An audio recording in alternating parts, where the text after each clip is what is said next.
I opened the faucet. Nothing. The HOA cut me off and locked the street box. I bought the city's main, held up the stamped receipt, and turned the water back while their seals blistered in the sun. Let me show you how it really started. The faucet coughed once, then gave up with a hollow gasp. No water, not even a spit of rust. I left the handle open a few seconds, hoping maybe the pipes were slow to wake, but the silence pressed harder than the July sun outside.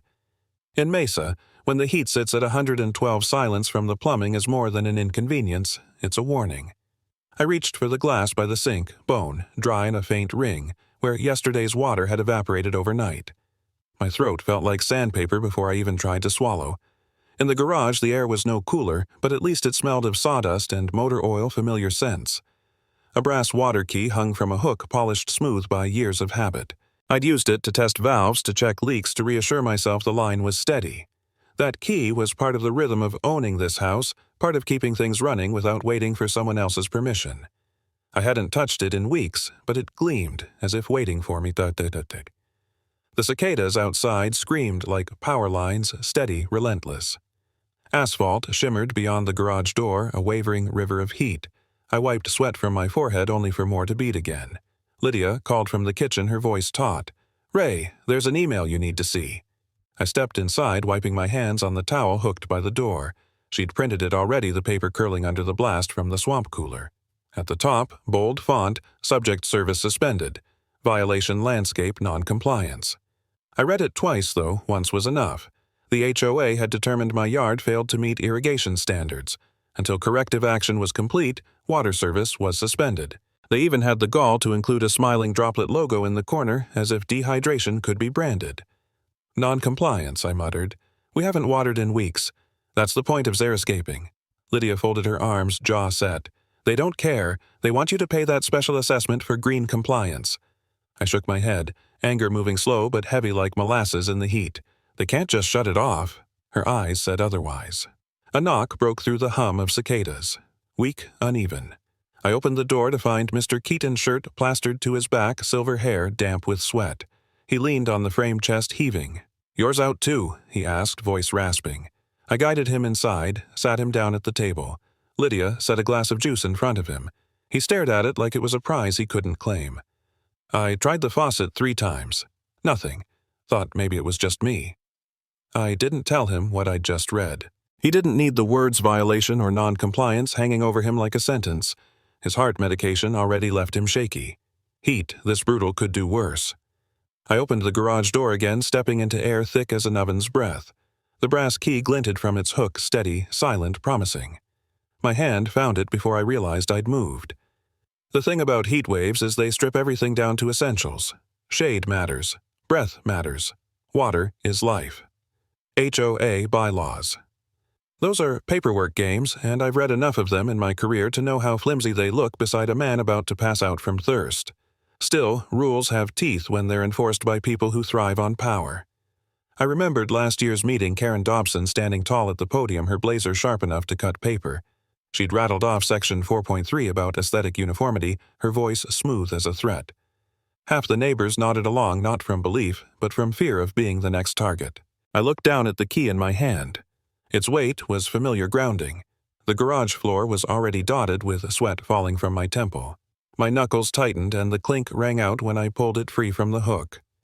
"This isn't a glitch," I whispered, words meant for myself, but loud enough in the quiet. They did this on purpose. From the kitchen, Lydia's voice carried tight but steady. "Ray, what are you thinking?" I slipped the key into my pocket, feeling its edge press against my thigh. "I'm thinking we see what they've done." The cicadas screamed again, louder somehow, as if punctuating the thought. The valve box sat half buried by the curb lid, hot enough to fry a gnat. A new padlock bit through the metal tab and a red tag flapped in the breathless air. HOA, authority stamped in block letters, ink still glossy. I crouched and felt the heat radiate out of the ground like the exhale from a furnace. There was a damp rings of dust where the lid should have lifted and didn't. Behind me, Lydia shaded her eyes with a folded printout. "If they'll cut water," she muttered, "what won't they cut?" It wasn't a question anyone on our street seemed eager to answer. Across the way, blinds jerked shut. Farther down, a sprinkler chattered to life for 3 guilty seconds and cut off again. We drove to the clubhouse because the notice said immediate contact recommended and because sometimes showing your face says more than a string of emails. The parking lot had the same baked look as the street tar seam's soft paint lines chalking to dust. Inside, the smell of burnt coffee and carpet cleaner hit at once. Ceiling fans turned with the kind of lazy insistence you can't argue with but also can't rely on. Sign in the receptionist said without looking up. I wrote Raynor Caldwell in the little box, my pen catching on a warped spot in the clipboard. Lydia took a seat at the end of a row of plastic chairs, her fingers tapping a slow, even rhythm on the armrest. She does that when she's trying to keep her temper where it belongs.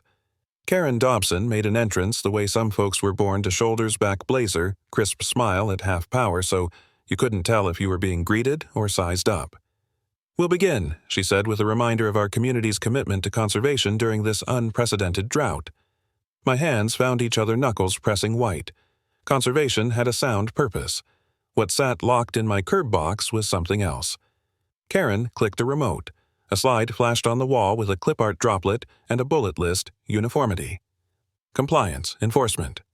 She spoke to the room, but the angle of her chin made the words feel aimed at me. Some households, she said, have delayed green upgrades or failed to maintain minimum irrigation coverage, forcing the board to protect the whole by addressing the part.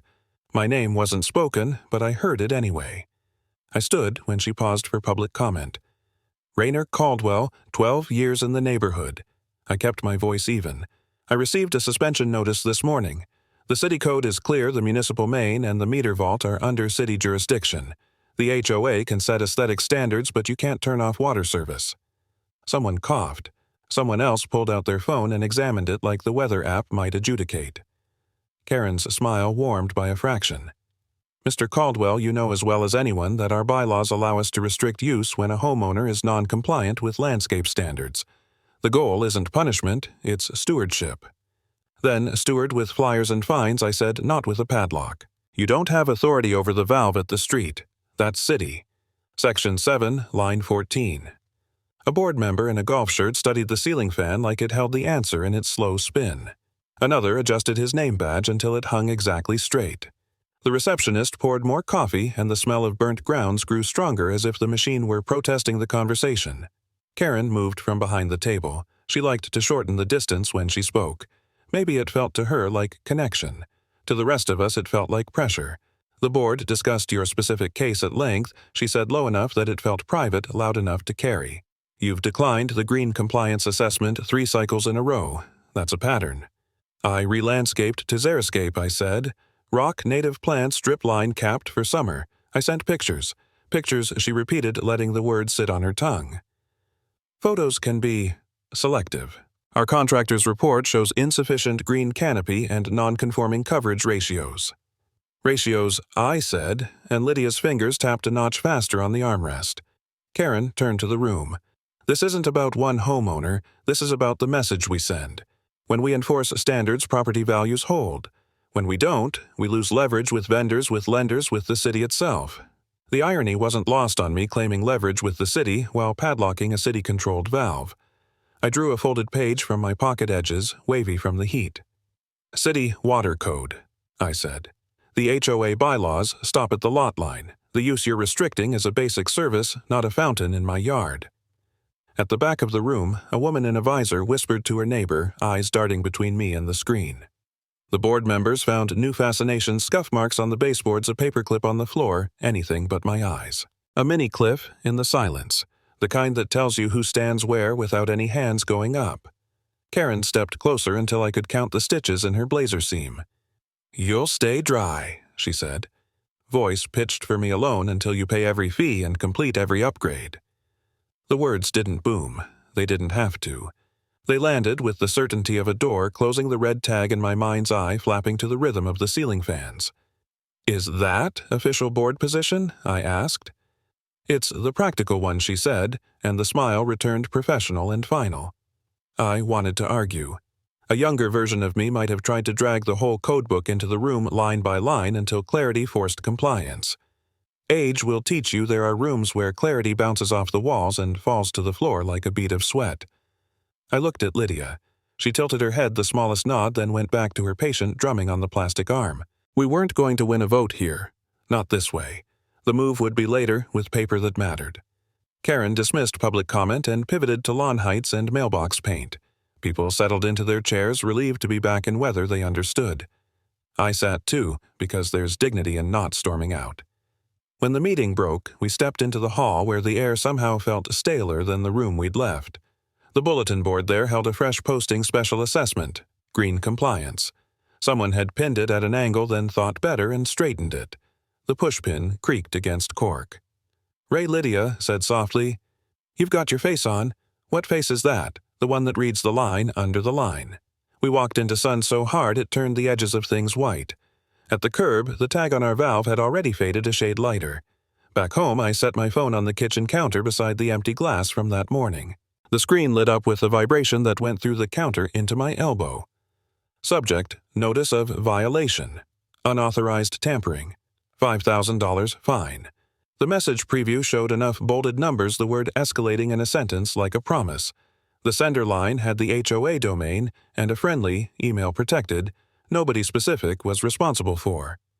Lydia read my face before she read the screen. "They're daring you to touch that box." I didn't open the email yet. I didn't need to see the rest to know the shape of it. Instead, I slid my phone across the counter until it clicked against the backsplash and came to a stop. "They're daring us," I said, and reached into my pocket for the key I hadn't used. The brass was cool for a second, then warmed to my skin. The cicadas outside kept time like they always do, indifferent to bylaws and padlocks. I closed my fingers around the key and let the vibration of the phone fade into the silence between us. The city library basement always smelled faintly of wet cardboard even in August when the desert air outside could have baked clay into tile. Down there, under humming fluorescent lights, the heat pressed through concrete and settled in the stacks like a second atmosphere. I pulled a cart with one bad wheel scritch-scritch toward the utilities corner and let it bump against a cabinet of rolled blueprints. Dust rose when I slid a drawer open, the paper inside brittle enough to sound like dry leaves. I spread a map on the long table, subdivisions like veins, mains like arteries, notes in pencil that had faded to the color of old tea. In the lower margin, a tidy hand had written city jurisdiction ends at vault. I touched the sentence with the side of my finger like it might smear. It didn't. The line had been there a long time. Patient. Footsteps echoed on the stairs. Frank Yates didn't hurry unless something was about to explode, and even then, he would put a hand on your shoulder first and tell you where to stand. He set his hard canvas bag on the table and leaned in, breathing through his nose like a man who didn't trust basements. 65, retired from the utility hair the color of nickel hands rough as driveway aggregate. "You brought the good stuff," he said, and smiled without his eyes. "This one got the note, huh?"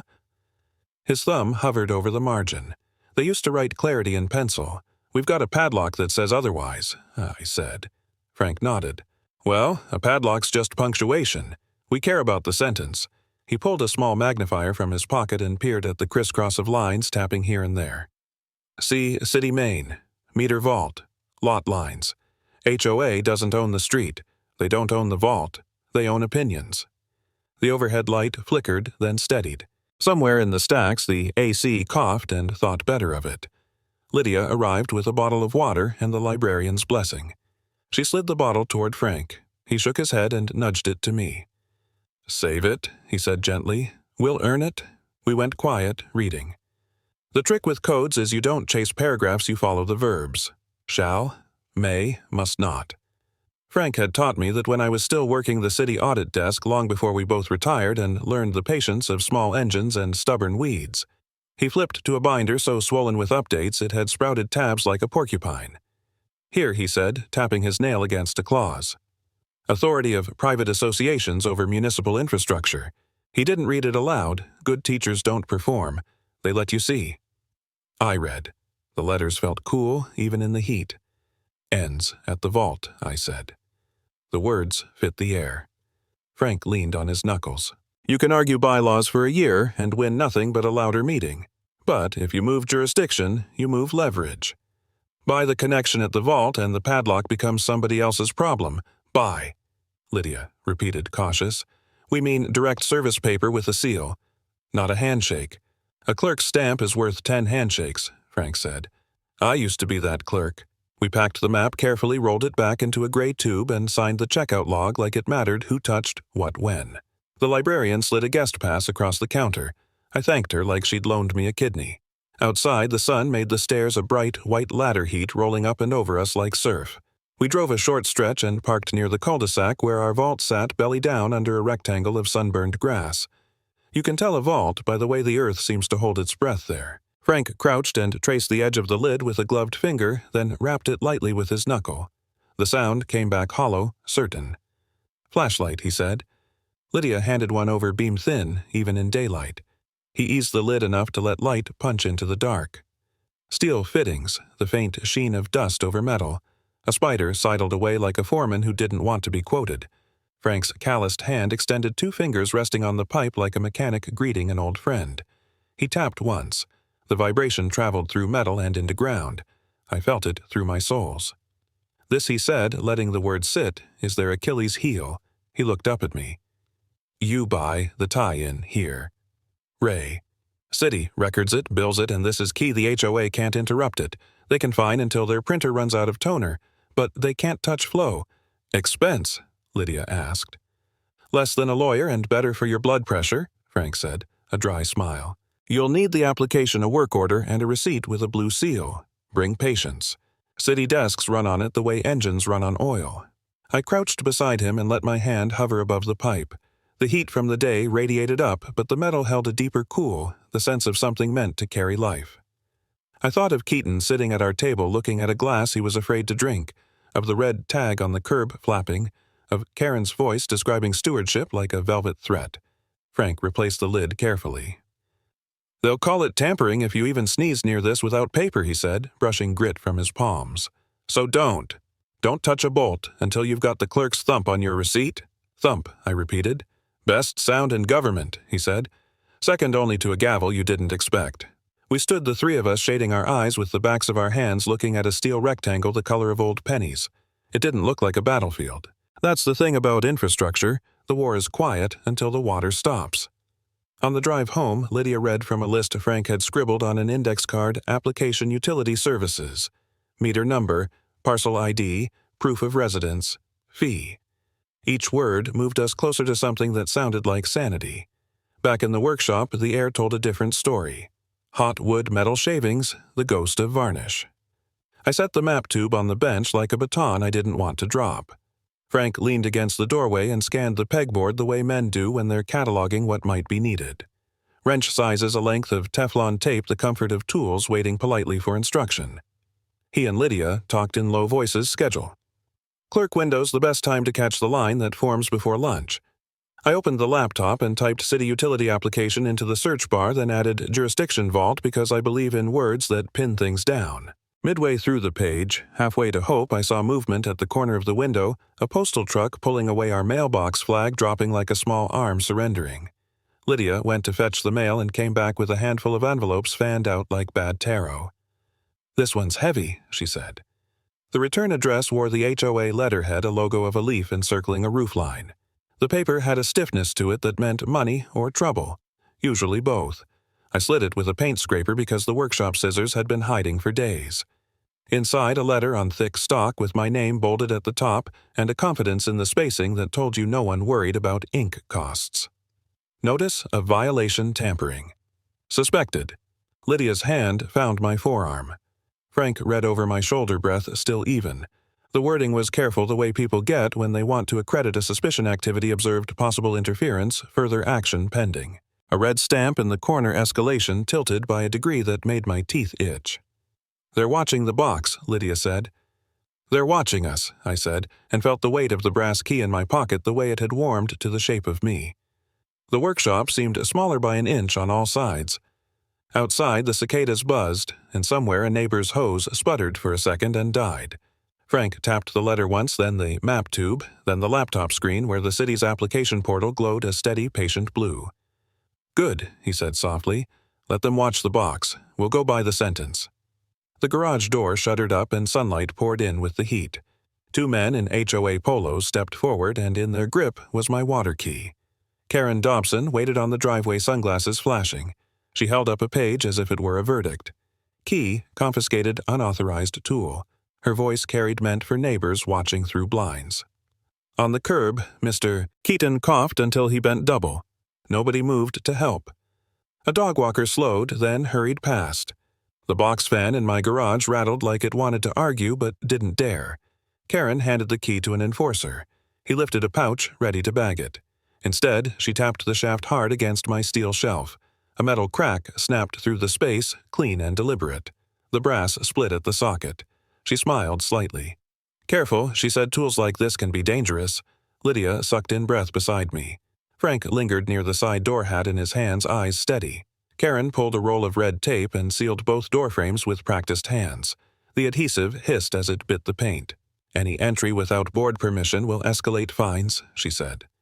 Neighbors looked once, then turned away. My wife stood taller, calm in the heat. "This is harassment," she told her. Karen only tilted her head. "It's enforcement." When they finally left, the seals glared at me bright and sticky. The garage smelled of rubber bands and varnish. Lydia touched the paint flake where the key had cracked, her thumbnail trembling. Frank moved closer, voice low. "Paper beats tape," he said, slipping a small USB drive into my hand. "Precedents. Cases like yours. Start with that." I opened the laptop on my bench. The red tape across the door glowed in my peripheral vision, a warning flag. The USB loaded with a list of files. At the top, application to purchase connection rights. Meter vault, a direct service. The form blinked to life. Parcel ID fields waiting. My name filled one box, our address the next. Lydia read off numbers from a folder. The cursor moved obedient. Outside, Keaton coughed again, weaker now. Inside, the fan found a rhythm for once. I clicked save and a green check mark appeared on the screen, quiet and official. The broken key lay on the bench, its crack like a wound. I stared at it and at the seals on my doors. One symbol of power destroyed another, pasted in place. "They want me stuck," I said. Lydia rested a hand on my arm. "Then we move where they can't follow." Frank nodded toward the laptop. "The clerk's stamp will be louder than their tape." For the first time that day, I believed him. By the fifth day without water, the street shimmered like glass. Mr. Keaton tried to cross from his porch, staggered, and went down hard on the gravel. Lydia and I got him under shade, his pulse faint against my wrist. That was all the proof I needed. "City doesn't answer to HOA," Frank said. "If you're going to move, move now." The utility department lobby smelled of paper and warm toner. A clerk behind plexiglass studied my application parcel ID meter, number deed copy. She hesitated just long enough to remind me who held the stamp. "Your HOA may have rules," she said. "They don't own the vault," I answered. Her eyes narrowed, then she slid the fee schedule through the slot. Lydia passed me the card. Machine beeped, receipt rolled out. The clerk reached for the stamp. Thump. The blue seal bled into paper. Damp ink glistened. Frank murmured, "Keep that safe. Make copies." We drove straight to the cul-de-sac. A city truck idled by the curb. The technician, sunburned and calm, checked our work order, then knelt to pry the vault open. The lid scraped concrete. He set a wrench on the valve and looked up. "You sure you want this responsibility? HOA's gonna scream." "They already have," I said. The wrench turned. The pipe gave a long metal groan, then a rush that traveled under my boots. I jogged back to the house, twisted the spigot. At first only air, then a cough, then a gush that splashed hot concrete. Pipes shuddered alive through the walls. Lydia laughed, short and disbelieving, before handing the first glass to Keaton. He drank like it was salvation. Back at the vault, the technician signed his pad. "You're live. Billing goes direct city. HOA can't touch it." That night, I filed scans of every page the receipt with its blue crest centered like armor. My phone buzzed with a new HOA notice photo attached. Their letterhead, their seal, but the words where city's jurisdiction ends at Vault Caldwell now holds Maine. I pictured Karen's hand on the board table steadying papers she couldn't stop from sliding.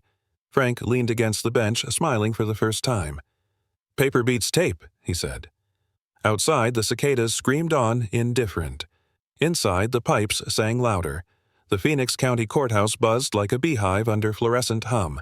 Benches groaned as people squeezed in. The docket number on the clerk's screen blinked, then steadied. My shirt clung to my back, sweat damp under the collar. Karen swept in black dress-sharp binders stacked in her arms. The HOA board filed behind her, their expressions rehearsed. She didn't look at me. She didn't need to. The posture said enough. Lydia squeezed my hand. "Stay calm. Let the paper talk." Judge Morales entered, glasses sliding a touch down her nose. Her presence pulled silence into the room. Karen's attorney opened with a calm fury I'd stolen services, tampered with common property, sabotaged the HOA.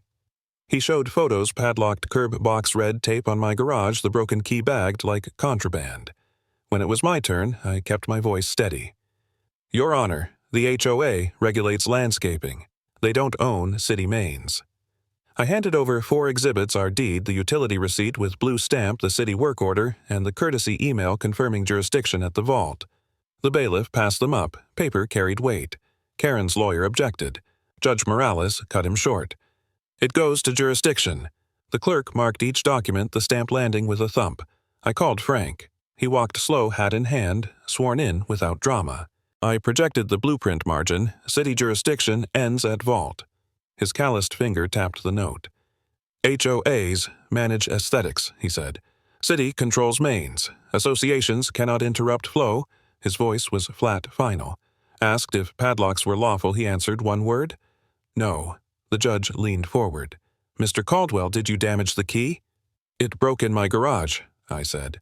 Not in the vault, and not by me. I left it there. Everyone knew whose hand had cracked it. Judge Morales reviewed page by page. The defendant lawfully secured direct municipal service. The HOA exceeded its bylaws by sealing premises and padlocking curb access. She looked directly at Karen. This court finds in favor of the defendant. The HOA is ordered to pay $280,000 in damages. The gavel dropped. Not loud, just enough to change the air. Sound returned in layers, the clerks typing the scrape of benches, Lydia's sharp breath easing. Karen sat, frozen lips pressed, thin eyes on her attorney. He whispered, and she nodded like someone swallowing a stone. Judge Morales added one more line. The association is further prohibited from interrupting service during declared heat emergencies. Then she stood. Case over. In the hallway, cooler air met a warmer buzz. Whispers spread. Emergency vote tonight. Board's done with Karen. Someone passed a folded bulletin. I caught the header before it disappeared. Board meeting agenda, item removal. Lydia squeezed my hand again. I didn't say anything. Paper had spoken loud enough. Frank showed up just after lunch, the kind of hour the neighborhood usually saved for naps and football reruns. He didn't knock. He eased the side door and stepped over the threshold like a man carrying a sleeping child. In both hands he held the water key, the fracture at the socket, now a thin silver seam. A faint smell of burnt steel rode in with him. Didn't want to trust the mail, he said. Welds straight. Ground it smooth. I turned the key over in my palm. The crack we'd lived with since August was gone, replaced by a shallow crescent where the grinder had kissed the brass. It looked stronger than it had any right to be. Still, a key, Frank added, not a weapon. His half-smile said he knew how rumors traveled. Outside, the air had traded summer's violence for autumn's restraint. The mesquite leaves had dulled a shade, and the cicadas sounded less like an alarm and more like a tired radio. Lydia set mugs on the bench, coffee for me, tea for Frank, and ran a thumb along the seam. Pretty, she said, in a stubborn way. We walked to the curb together, 3 figures moving past the spot where the red tag had once flashed like a dare. The vault lid sat quiet, a piece of low sky laid onto ground. I slid the key into the valve on our side of the lot line just to prove a point to myself, really, and turned it half a breath. The handle met resistance, then gave. From the spigot near the garage, a steady stream answered in that soft, convincing way water has when it knows it belongs. Frank nodded. Good. Let it run a minute. Clean the line. We stood watching the water stripe the concrete and disappear into dust. The sound settled me more than any number on a receipt ever could. Across the street, Mr. Keaton waved from his porch. He moved slower lately, but he moved. Not the desperate shuffle from September, something more like normal. He cupped a hand around his mouth. Townhouse meeting tonight, he called. Heard a rumor. Lydia lifted her chin in question. He pantomimed a whisper and tapped his neck like a preacher adjusting a mic. Vote, he said. About her. His eyes flicked to the clubhouse down the block. If they whisper that loud, Frank said it isn't a rumor anymore. I shut the valve, wiped the key on my shirt, and felt the weld's ridge under my palm. It was strange how a fixed thing asked to be held like skin after a scar stops itching. Lydia slid the key back into my hand. Hang it, she said, where it belongs. Back in the garage, I set the key on its old hook. The pegboard gave a musical little click. For a second, it felt like a minor ceremony. No speeches, just the right object in the right place. The afternoon leaned toward amber. We walked to the clubhouse early, not out of eagerness, but because it felt better than pacing holes in our own floor. The breeze smelled like dust and orange rinds. At the bulletin wall by the entrance, pushpins held up notices at varying angles. Pool, winterizing, lost cat. Holiday potluck, and in the center a fresh sheet under glass special board meeting. Agenda, leadership vote. The glass creaked when Lydia pressed 2 fingers to it, a small sound of tacks in cork shifting under the weight. Inside the room received us with its usual burnt coffee and carpet cleaner. Fewer people than the summer fight, but enough to be hum. I took a seat in the 3rd row, close enough to hear without having to testify with my face. Frank leaned against the back wall, arms folded. Keaton arrived last, wearing his good hat and an expression that made you sit straighter. Karen sat at the front table, no binders tonight, just a folder and a bottle of water that looked like it had been opened and closed 3 times. The board members settled to either side, their name tags slightly crooked, maybe on purpose. The murmur settled when the vice president cleared his throat. "We'll take limited comments," he said, eyes on the agenda, as if it were safer than our faces. Keaton stood before I could stop him. He didn't hurry. He placed one hand on the chair back in front of him, then let it go like he'd decided he didn't need the help. "I'm not a lawyer," he said. "I'm a man who gets dizzy when it's hot." Little laugh rippled, not unkind. "This summer, I went to ask my neighbor for a glass of water, and there wasn't any. Not by rain, not by accident, by decision." He touched his hat brim, then the soft place at his throat. "Water is life for us seniors. I don't say that big. I say it small, because I felt it." Silence rearranged itself around him. He sat.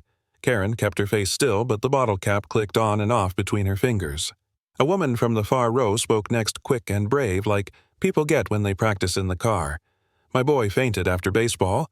We were lucky our line still ran. But it felt wrong." She swallowed. "We're neighbors. We aren't accounts." Frank didn't speak. He didn't need to. Some men's presence is a comment. The board conferred in stage whispers that fooled no one. The vice president tapped his pen, then flattened his palm on the table. "We'll proceed to agenda," he said. "Leadership vote." Karen raised her chin. "Before you do," she said evenly, "I'd like to note that enforcing standards isn't cruelty. It's stewardship." Lydia leaned toward me. "Stewardship would have brought ice to Keaton's porch," she murmured. "They called votes by paper a ritual that made people write more carefully than they talk." Frank watched the pile in the vice president's hand grow. Keaton leaned back and closed his eyes like a man praying without pretending to. While they counted in the office door half-closed whispers like the sea, a small printer by the receptionist coughed 2 sheets into the tray. Lydia, always practical, wandered over to steady the stack. A fresh bulletin slid out, header, bold, board update. She caught it before it fell, eyes skimming the first lines. Her mouth made an involuntary "oh." She walked back slowly, the page trembling not from fear, from adrenaline. She put it in my hand, and Frank leaned in over my shoulder. The sentences were short, the kind that survive forwarding. Effective immediately. The board has voted to remove President Karen Dobson. An interim chair will oversee a policy review, including a rule, no shutoffs during declared heat emergencies. I read it twice the way you do when words point one direction and your habits still lean the other. The room hadn't heard yet. The little printer had outpaced the whisper network. Lydia's thumb tapped the paper's edge once-twice like a heartbeat catching up. The office door opened. The vice president stepped out with a careful face. He raised the official copy. The room exhaled. I didn't cheer. I didn't need to. I looked at Keaton. He tipped his hat toward me, and I tipped the key now whole toward him, a quiet answer. When we walked home, evening had already taken the harshness out of the light. I stopped at the garage just long enough to glance at the hook. The key caught the low sun and threw a narrow stripe across the bench. Not a trophy, just a tool corrected. Behind us, someone tacked the board update to the clubhouse wall. The pins, complained, creaked, then held. The first tongues of flame climbed the stacked mesquite and sent a ribbon of smoke toward the desert stars. Neighbors drifted in from every direction, carrying pitchers of lemonade and water that sweated in the cool air. Somebody set out a folding table. Somebody else brought a pan of cornbread still warm in a dish towel. The night had finally remembered how to be gentle. We'd chosen the clearing near the meter vault on purpose, close enough to see the steel lid by firelight, far enough that sparks couldn't argue with dry grass. The vault sat like a quiet punctuation to the last year and a half. Against its lip leaned a small wooden plaque, Lydia's handiwork, private water, Caldwell. The letters she'd burned in with a soldering iron shone darker than the rest, and when the flame snapped, the plaque threw back a glint like an answer. Doesn't take much to make a place feel whole, Frank said, easing himself onto a camp chair. A good valve and a better crowd. Mr. Keaton arrived to applause. He pretended to wave away. His color was better, his step steady. He found a spot beside Lydia and accepted a glass with ceremonious care, the way you treat a thing that once went missing. If I start making speeches, he warned, you can tip me into that stock tank. People laughed, and the laughter came easy. Kids played flashlight tag around the mesquite trunks. Their beams swept across the vault lid and jumped to the tree line. Someone passed a jar of dill pickles. I tasted one that bit back and decided it felt like closure. 2 county workers walked up the lane with a roll of laminated notices under an arm. They wore windbreakers against a breeze that barely noticed them. One read off a name from a clipboard, found me, and tipped his chin. "Got something for you," he said. He peeled a notice from the roll and clipped it to the post by the path with a spring clamp. The heading looked almost festive in the firelight. County Directive Heat Emergencies. No HOA may interrupt water service. Simple. Big letters. Words people could read without squinting. A sigh moved through the small crowd, so soft you wouldn't have heard it if you were standing on the road. Close as we were, it ran along our shoulders like weight getting up to leave. Lydia read the first lines aloud, not as proclamation, more like a neighbor sharing a recipe. During declared heat emergencies, private associations are prohibited from suspending or restricting water to any residents. Violations subject to county enforcement. She didn't add finally. She didn't have to. It was in the way she folded the bottom of the page so it lay flat. Frank rubbed his hands together over the fire. "Law's a ladder," he said. "Nice when it leans the right way." A trestle board was set up near the curb with a hand-painted sign, Hydration Fund Neighbors Helping Neighbors. Mason jars clinked as folks dropped in bills and checks. Someone had printed a QR code for the modern souls. The older crowd lined up with envelopes. The vice president, no longer interim, stood beside the table with a ledger. He didn't speechify either. He wrote names, nodded thanks, and let the numbers stack themselves. From the shadows by the path, a knot of ex-HOA members approached like folks joining a potluck, late plates already loaded. They looked relieved in the way people do when a meeting ends early. One of them, Dina, who had pushed the pool winterizing schedule for years, handed Lydia a sealed envelope. "First donation," she said, "from the board." We matched what we'd wasted. I didn't ask how much. I watched Lydia tuck it into the ledger with the same neatness she uses on every pantry shelf we own. The vice president penciled a line under the total and cleared his throat, not to make a show, just to collect himself. "Before we fix the plaque," he said, "we have to do the hardest job of a board, apologize." He looked at the vault, then at the ground. "We forgot we were neighbors before we were enforcers. We're changing policy, and we're asking for help to do it right." A rustle. Heads nodded. A few arms crossed, not in defiance habit. Down the lane, a set of headlights paused at the curb. A sedan idled, door opening slow. Karen stepped out wearing a coat too new for dust and a look that had learned humility the long way around. 2 officers flanked her, not to arrest, not to parade, just to ensure the evening kept its shape. She didn't walk toward the fire. She stood by the sidewalk where the county directive fluttered and read it all the way through. When she finished, her eyes lifted to the plaque leaning against the vault. She watched without speaking as Frank stood at joints complaining and handed me 2 short screws and a driver. "You started it," he said. "You finish it." The words were a joke and an absolution. I kneeled by the vault, held the plaque level while Lydia steadied the corner. The driver bit. Wood met metal. The grain hummed. On the second screw, I felt the threads catch and seat. When I stood, the plaque was a little proud of level, not a flaw, just a human truth. Karen looked down, then away. It wasn't triumph to see her there, it was context. "Okay," Keaton said, because someone had to narrate the obvious. Now it's real. Conversations warmed the air. Stories were told that had waited too long for telling the day the sprinkler clock shorted. The afternoon the mailman fainted on Bender Court. The time someone paid a fine twice because nobody knew who had the binder. People listened. They didn't argue facts. They nodded at the parts that hurt and claimed the parts that healed. The hydration fund jar grew heavy enough that the trestle board wobbled. A teen ran home for a heavier table. 2 women reorganized the layout like they'd been waiting years for that small control. A neighbor I barely knew pressed a water bill credit into the jar and shrugged when I tried to thank him. "Next month it might be me," he said. "We're old enough to know how that works." A breeze turned. The smoke shifted. The stars stepped closer. Someone handed me a jelly jar and filled it from a pitcher that had fogged to opal in the cooling air. I wiped condensation with my thumb and watched the way the firelight danced at the rim. Keaton lifted his glass, waited for the small circle to notice. His voice, when it came, carried just enough to stand up. "Ray," he said, "say the words so we can call it a night." I looked at Lydia. She gave that small nod that has moved mountains in our house. Frank tilted his chair back a fraction and let it down again, a rhythm like a metronome at rest. I held the jar up where it caught both fire and starlight. The vault plaque shone in the corner of my eye, the screws already thinking like they'd always been there. The county notice flexed against its clamp and settled. To water, I said, that flows free, and to neighbors who finally stand together. The fire burned low, and the air carried more laughter than smoke. I brushed my fingers over the welded key, now hanging back in its place warm from the day's sun, whole again. Beside the vault, the new plaque gleamed under starlight, a simple sign that neighbors had chosen sense over fear. Justice isn't loud. It's steady, like water finding its course. We didn't win by yelling, we learned, documented, and stood together until the rules bent toward fairness. If you've wrestled with HOA bylaws or small-town red tape, take heart, there's always a path when people connect. What moment has reminded you that community can outlast control?